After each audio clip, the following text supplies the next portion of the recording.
Halo My Brosis, baku dapat lagi dengan kita di channel Handri Lunsanda. Tamu kali ini dia seorang yang terkenal, disegani di kalangan aktivis mahasiswa, dan pastinya dia adalah pucuk pimpinan di salah satu organisasi terbesar organisasi mahasiswa di Indonesia. Siapa dia? Check it out. Baik My Brosis, sekarang sudah ada sama-sama dengan saya, ada orang yang terkenal disegani di mahasiswa untuk kalangan organisasi kemahasiswaan. Beliau ini sangat dikenal dan disegani dan juga pucuk pimpinan di organisasi salah satu organisasi besar ya, organisasi kemahasiswaan di Indonesia. Ya, ini dia, Bung Cornelis Jacob Galan Jinjina. Oke, apa kabar? Biasa saya Baik Pak Ketua. Pak Ketum sekarang ada di mana posisi? Saya di Jakarta. Covid makin banyak tapi ya makin semangat lah kita tinggal di Jakarta. Di Jakarta ini tinggal di apa ya? Student center? Di kontrakan. Di kontrakan. Ya, Kerabat 5 lah, dekat-dekat Senen lah. Oke, keadaan di sana bagaimana? Covid ini? Ya yang positif makin banyak. Tapi ya sudahlah, kita ikut-ikut aja pemerintah berdamai dengan corona ya kan. Berdampingan dengan corona katanya, udahlah. Sorry Pak Ketum, ya Pak Ketum masih menjabat ya? Saya kayaknya sudah tidak terlalu ikutin perkembangan. Iya, kita itulah harusnya September Oktober lah sudah bisa kita ini. Cuman ya pandemi begini ya agak kesulitan juga kita menyesuaikan untuk ini. Oke, apa jadi namanya kita mengakhiri kepengurusan ini. Harusnya kongres. Jadi kemungkinan mungkin akhir-akhir tahun lah. Oke. PONAS kemarin sempat dilaksanakan? PONAS belum, harusnya di Tentena, cuman ya keadaan begini ya panitia juga agak ragu untuk melaksanakan karena berbagai hal nantinya nanti macam-macam lah. Kayak pemerintah apalagi kan Covid ini pemerintah betul-betul fokus ke sana, jadi ya mitra kita yang kritis kan pemerintah, nanti pada nggak datang gimana kan gitu. Iya, betul. Memang dampak Covid ini sangat terasa sekali, bahkan sampai di organisasi ya, program-program yang ada itu semua. Betul. Oke, tapi aktivitas di sana, sana? Aktivitas di sini ya paling gini lah, Zoom, podcast gitu kan. Jadi kegiatan lalu kerja online gitu. Oke. Sudah nggak kayak dulu-dulu kan ya, kita sudah harus banyak bertemu di medsos dan saya kira kapan saja bisa kita bercerita kan, mau besok, mau hari ini, jadi nggak perlu terlalu agenda yang terlalu sebulan diagendakan, setahun diagendakan, nggak perlu 1 menit besok kita agendakan bisa kan gitu. Oke, betul. Pak Ketum, saya kan selama ini kenal Pak Ketum sebagai ketua umum GMKI ya, periode 2018-2020. Benar ya. Aktivitas sehari-hari itu apa ya Pak Ketum kalau boleh tahu? Ini mau gali. Yang jelas masih nganggur. Oke. Jadi fokus ya, bukan nganggur sebenarnya, tapi fokus. Ya. Jadi apa namanya ya? Kalau bahasa teman-teman teologi masih fokus pelayanan lah. Gitu. Oke. Pokoknya setelah pelayanan pasti ada lah. Yang penting percaya aja katanya. Pak Ketum jurusan apa namanya, S1 ambil apa sebenarnya sih? Teologi ya? Politik pemerintahan lah. S1 politik. Saya pikir teologi.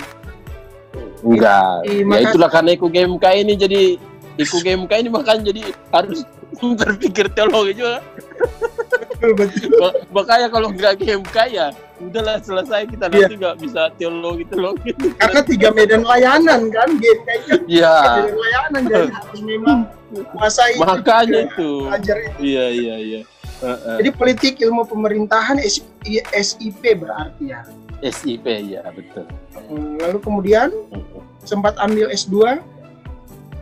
Ini sementara lanjut, cuman itulah karena sering ke cabang-cabang, jadi harus kita menyesuaikan kan. Jadi makanya lagi nunda sedikit dulu ini 1 semester. Karena kalau cabang sudah undang kita, nggak mungkin kita nggak datang kan. Lebih baik kita ke cabang daripada ke kampus kan gitu. Karena habis kita dihajar nanti. Cabang-cabang kita ini kan gitu. Jadi kalau nggak datang ke sana udah diundang, habislah. Dicaci maki kita di media-media sosial. Iya.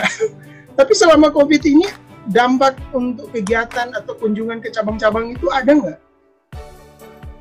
Ada, tentu ada. Karena perjalanannya kan harus macam-macam. Kalau awal-awal PSBB itu kan macam-macam. Harus surat ini, surat. Saya hitung itu ada 4 surat. Surat dari kelurahan lah, dari tim gugus tugas lah, dari kesehatan lah. Saya hitung itu ada 4. Jadi dampak sekali lah untuk kita ke cabang. Cuman akhir-akhir ini agak nggak terlalu sulit karena kita cuma rapid test saja, tidak bisa lagi berjalan-jalan.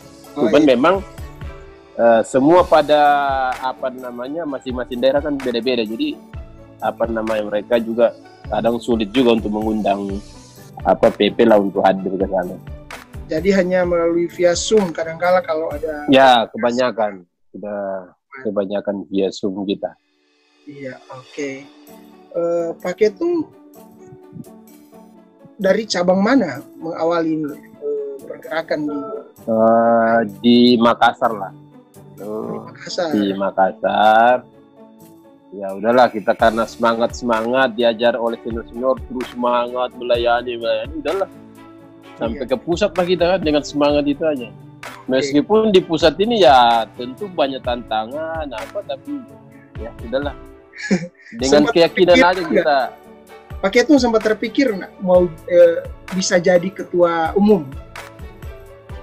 Iya sempatlah terpikir sebagai anggota ya. Kalau baru masuk GMK itu kan semangatnya berapi-api kan gitu. Mau jadi ini, mau jadi itu gitu kan. Itu niatnya. Jadi sempat terpikir.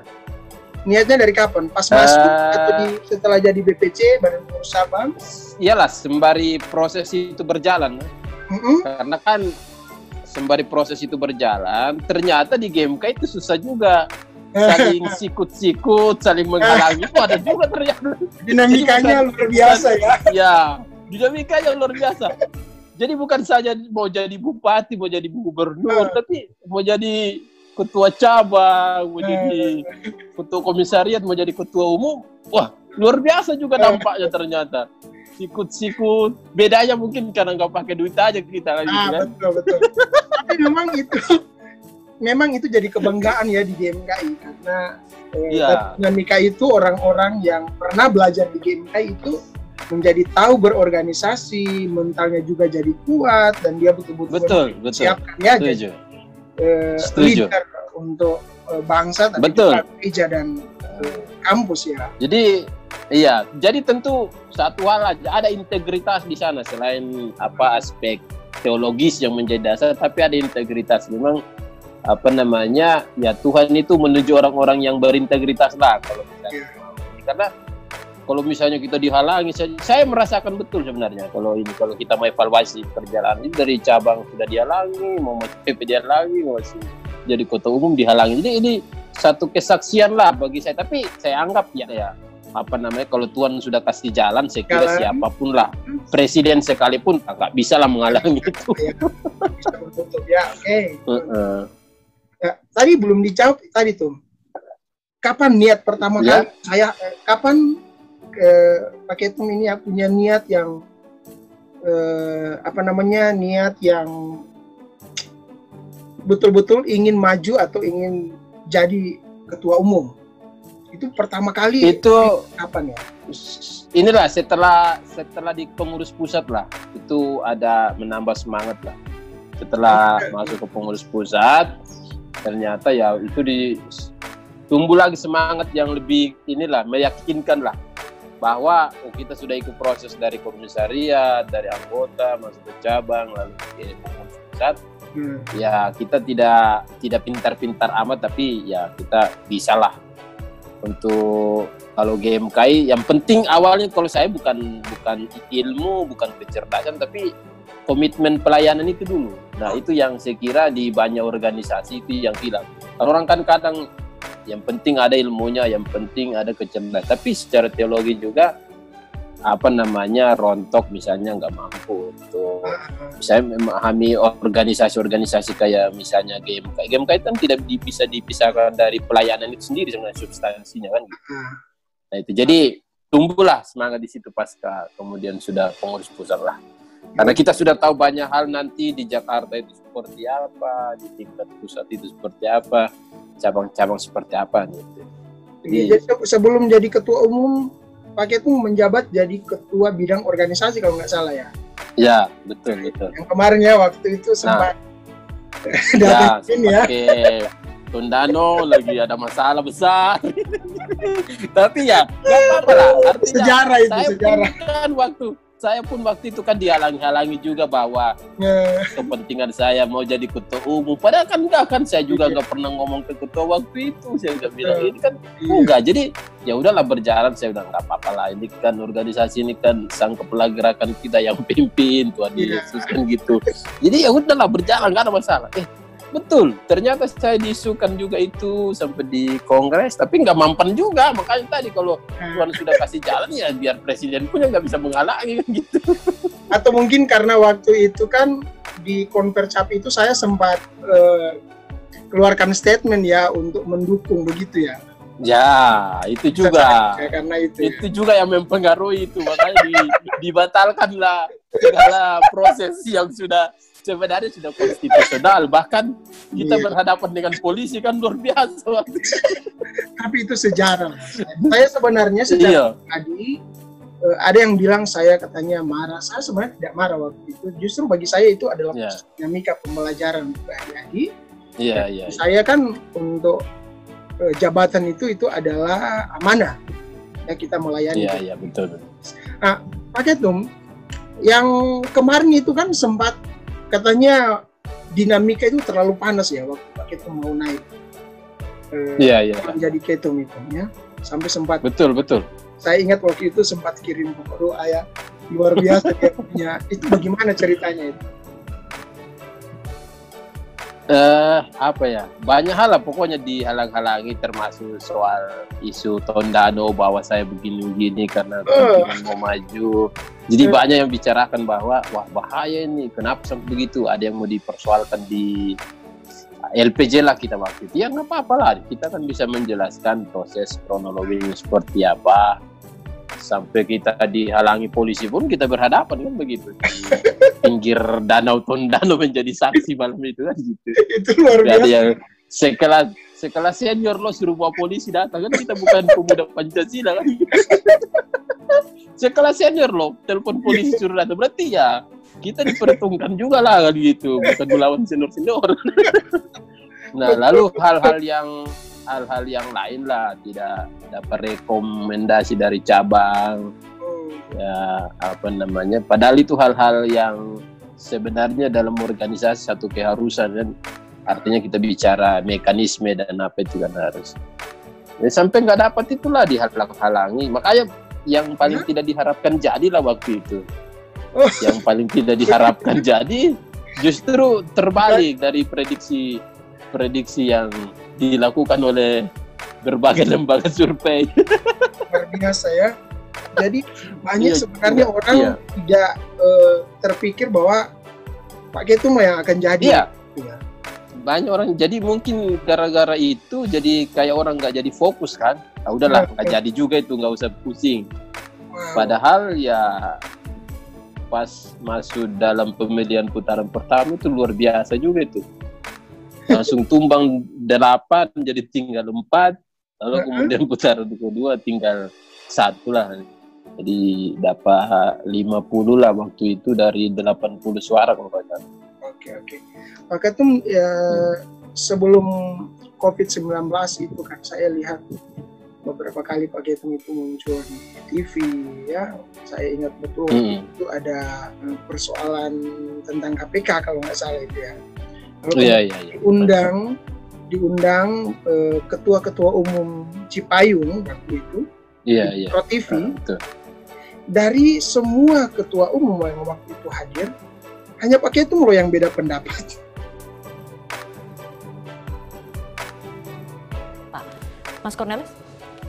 Iya, jadi ada beberapa isu besar ya yang hari ini, tapi yang menjadi fokus itu adalah Undang-Undang KPK dan RUU KUHP, sama beberapa rancangan undang-undang yang lain yang memang kemudian menjadi perhatian publik selain Papua dan kemudian kebakaran hutan. Kenapa dua itu nggak jadi fokus bagi kalau betul-betul kita bicara perjuangan yang murni.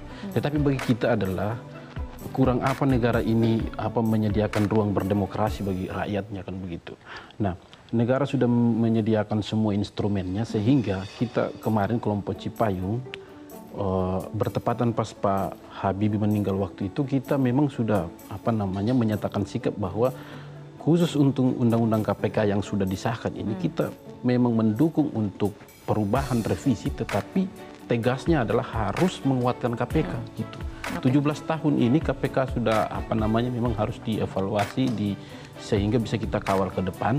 Pemberantasan korupsi ini juga menjadi musuh bersama rakyat, menjadi musuh bersama kita semua, sehingga harus dievaluasi. Mas Cornelis? Iya, memang sudah mengarah ke situ kita melihat, tetapi pertama dulu memang tentunya Presiden sebagai pemimpin negara harus mendengar aspirasi rakyat juga untuk kemudian apa yang menjadi aspirasi itu kalau bisa memang diakomodir gitu. Kemudian ada memang kekuatan yang sengaja dimainkan untuk mengganggu jalannya pemerintahan atau membuat chaos negara ini. Dan itu bukan tujuan dari demo mahasiswa seutuhnya ya. Jadi gini, mahasiswa. Kalau saya malah berbeda. Oke. Jadi gini, pertama kepentingan negara ini kan lebih besar yang harus kita capai gitu kan. Gerakan mahasiswa tentunya tidak alergi dengan perjuangan lapangan, demonstrasi, represif itu enggak alergi. Tetapi kemudian hari ini harus dilihat dengan kacamata yang berbeda bahwa pergerakan mahasiswa ini harus diarahkan supaya kemudian bisa berpengaruh terhadap bagaimana berpengaruh terhadap jalannya pemerintahan ini. Jadi demonstrasi hari ini harus kita lihat secara jeli bahwa kita sebagai mahasiswa organisasi pergerakan kita mendukung penuh hari ini gerakan yang kemudian dilakukan.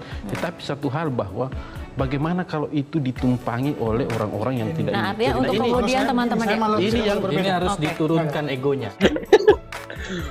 Kenapa sampai Pak Ketum harus sampaikan begitu ke presenter waktu itu? Sebenarnya itu soal prinsip lah. Artinya kalau apalagi dalam dunia aktivis itu kan macam-macam banyak nanti godaan macam-macam. Tapi harus ada prinsip bahwa ya, tidak, kira-kira begitu. Jadi maksudnya biar teman-teman mahasiswa, biar publik itu tidak kebingungan dengan kita. Misalnya artinya kita itu figur-figur yang nantinya dibutuhkan misalnya dengan komitmen pembicaraan yang tegas lah katakanlah. Makanya waktu itu saya bilang ya sudahlah, kita memang waktu itu teman-teman juga agak ini dengan sikap-sikap kita, tapi ini suatu keberanian untuk mempertanggungjawabkan apa yang sudah kita ambil. Jadi ini soal leadership, soal kepemimpinan, bahwa memang banyak orang akan tidak suka kepada kita ketika kita mengambil satu keputusan dalam konteks kita sebagai pemimpin misalnya. Banyak pasti yang nggak suka, tapi bagaimana keberanian untuk mempertahankan itu kan. Nah, memang waktu itu saya yang paling berbeda dari semua karena teman-teman itu kalau saya melihat pada ketakutan karena rata-rata sekretariatnya itu sudah disegel, sudah dimuli oleh ini. Makanya mereka cari panggung untuk kemudian mau memulihkanlah nama baik mereka seolah-olah berpihak kepada aksi waktu itu. Tapi memang saya sudah ini bahwa setelah itu kan kita cerita, saya bilang nggak usah lah kita terlalu bersandiwara kan, itu nggak apa-apa. Saya kira teman-teman juga pasti akan memahami itu kalau ada sikap dan penjelasan kita yang tegas. Nah, dan waktu setelah diskusi itu ternyata memang ada yang ditunggangi macam-macam. Tapi dalam konteks misalnya waktu statement kita itu kan jelas kita mendukung itu manakala KPK itu kemudian diperkuat. Ada statement yang itu. Iya, Nah, belakangan banyak hal terjadi bahwa tidak dikuatkan. Makanya yang tidak dikuatkan itu yang harus kita lawan. Tapi kalau saya dalam konteks itu soal leadership lah, terlepas dari isu KPK itu dilumpuhkan atau apa, bukan solid. Tapi kan ini sudah terlanjur kita ambil, kan kita ambil dulu ini. Keputusan baru kita dipanggil kan itu. Iya, iya. Bukan kita dipanggil dulu kan gitu. Jadi Iya, ini iya. soal satu prinsip untuk Mempertahankan secara leadership, keputusan. ya secara leadership, karena kan ya bicara kepemimpinan itu kan banyak orang pasti berbeda dengan kita, nggak mungkin semua sama kan gitu. Iya. Tapi itu leadership lah untuk mempertahankan apa yang sudah gitu. Jadi bicara tentang konsekuen, komitmen soal itulah. Iya, memang keputusan kadang-kala diambil oleh seorang pemimpin itu kan tidak menyenangkan semua orang. Ya, Artinya ada kelompok tertentu juga yang tidak setuju. Nah, itu konsekuensi memang betul. harus dijalani. Setuju. Oke, selama jadi ketum sudah bertemu dengan beberapa pejabat negara ya, saya lihat. Di antaranya siapa-siapa? Alright.